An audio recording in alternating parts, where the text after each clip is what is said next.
Hi friends, welcome back to Sai Leela 888 vlogs and tips అండి. ఈరోజైతే మనం కొబ్బరి లడ్డు ఎలా చేయాలో చూద్దామండి. Vinayaka Chavithi special 4th day అండి. కొబ్బరి లడ్డు ముందుగా ప్యాన్ పెట్టుకొని 1 స్పూన్ నెయ్యి అయితే వేసుకుంటున్నాం. నెయ్యి మెల్ట్ అయిన తర్వాత జీడిపప్పులు, బాదం పప్పులు ఒక 7-8 వేసుకున్నాను. లైట్గా కలర్ వచ్చేంత వరకు వేయించుకొని పొడి చేసి పక్కన పెట్టుకోవాలి. కాస్త బరకగా చేసుకోవాలి. తర్వాత 1 కప్పు కొబ్బరి ముక్కలు అయితే తీసుకుంటున్నాం. వెనక పార్ట్ అయితే మొత్తం తీసేసానండి నేను. ఈ విధంగా 1 కప్పు తీసుకున్నాను. మిక్సీకి అయితే పట్టుకోవాలి.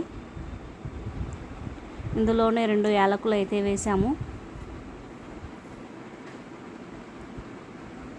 మళ్ళీ ప్యాన్లో కాస్త నెయ్యి అయితే వేసుకుంటున్నాను.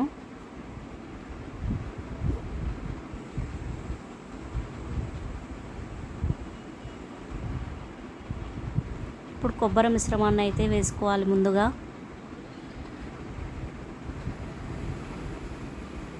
ఒకసారి అటు ఇటు కలుపుకొని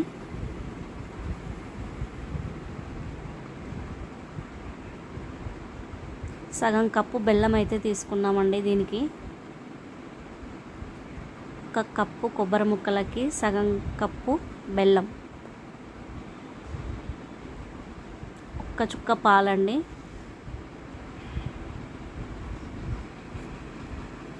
బాగా కలుపుకోవాలి. మీడియం ఫ్లేమ్లో ఉంచుకునే కలుపుకోవాలండి. బెల్లం ఏమైనా గట్టిగా ఉంటే ఈ విధంగా నొక్కుకుంటూ కలుపుకోవాలి.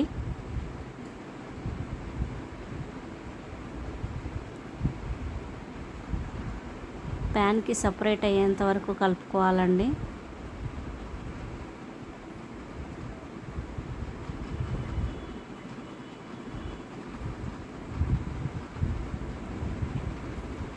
ఇప్పుడైతే జీడిపప్పు, బాదం పప్పు పొడి కూడా వేసుకుంటున్నాం.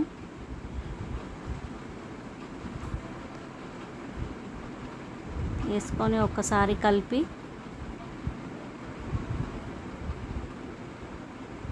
ఎక్కువసేపు కలపాల్సిన అవసరం లేదండి.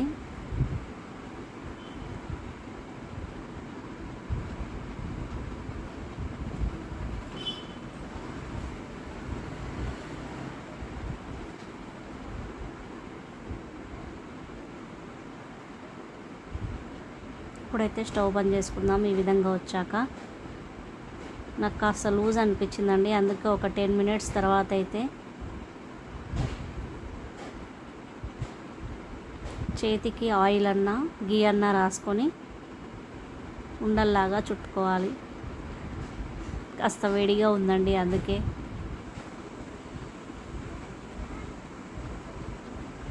కొంచెం చల్లారినాక చేసుకోవచ్చు. ఈ మిశ్రమం అయితే గట్టిగా ఉంటే ఎమ్మటే చేసుకోవాలండి. చూడండి, లడ్డూలు అయితే రెడీ అయ్యాయి. ఓకే ఫ్రెండ్స్, బాయ్ మరి.